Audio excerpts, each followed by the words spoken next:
Amazon's fourth quarter results are out, and shares are down about 13.5% in after hours to $550 a share. In this video, we're going to take a look at the results from the quarter and the latest guidance from management and see if that price move makes sense. Before we get into the guidance from management, we should talk about the ratio of fulfillment costs to total revenue, since it came up in two separate analyst questions on the call tonight. So essentially what analysts are looking at is they're looking at the change year over year in fulfillment cost to revenue. So this quarter it was 12.7%, and last quarter it was 11.7%. So it's up 1 full percentage point quarter over quarter. And management reminded everyone that the FBA business, fulfillment by Amazon, is reported net of fulfillment costs. So on the revenue line, they've actually subtracted out the shipping costs. So what that does is in the calculation, the denominator is then smaller, and therefore the ratio looks higher. So this is a point that we should probably try to remember going forward, because the fulfillment by Amazon is becoming a greater portion of revenue, so we can expect that this ratio will increase over time. So we've adjusted our model to take that into account, and we have some small increases each quarter in the next 2 fiscal years. So now let's take a look at the guidance. We're just going to put this side by side here. So the model on the right hand side has the updated results from this quarter. And let's look at the guidance that management gave us. So they only give us 3 items. It's the same 3 items every time. It's a range of revenue, a range of operating income, and then the stock-based comp measure, which always seems a little strange since they don't explicitly say what their non-GAAP earnings are. But I guess they realize that the street is in fact valuing shares based on non-GAAP results. So first, with net sales, they expect that to be between 26.5 and 29 billion. So we've set that to the midpoint, 27.75 billion. Next, on the operating income side, they're expecting 100 million to 700 million. So again, we've set it to the midpoint at 400.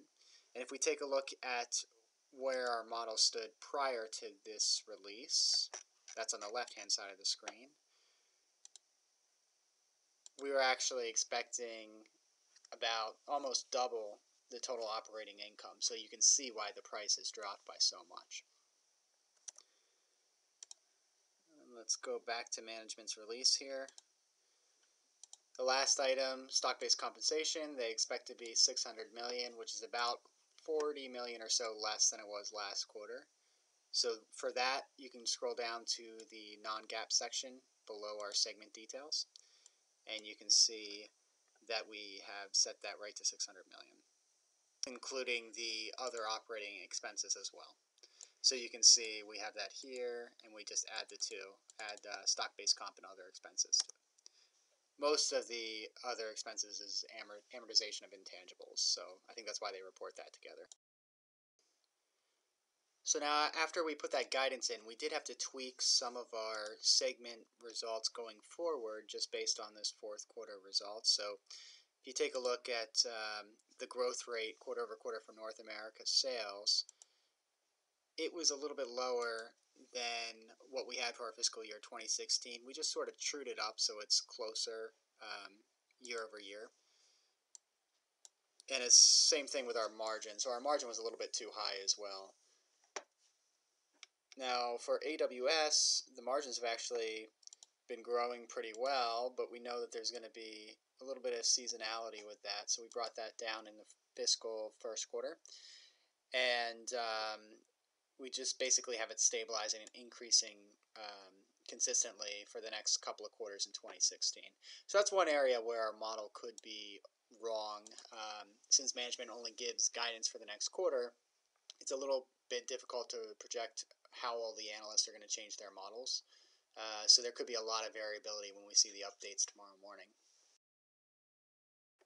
Okay, now that we have the model updated with our new earnings estimates for the next 12 months, let's scroll down and take a look at the valuation section. So heading into this release, we are using a price earnings multiple of 65 times the next 12-month consensus EPS estimate on a non-GAAP basis, excluding the value of cash. And keep in mind that the net cash per share increased significantly, so we got a $12 benefit as we push this out to the December quarter. So that, along with our lower earnings estimate for the next fiscal year, has brought us down to a price target of $586 for the next 12 months. And that is well below our prior target of 610, but well above the value that we're seeing in after hours at this point. So we'll have to see what analysts do with their estimates for 2016 tomorrow. At which point we'll recalibrate this model and update it and make it available for you on our website. So be sure to check back over the weekend. And thanks for watching.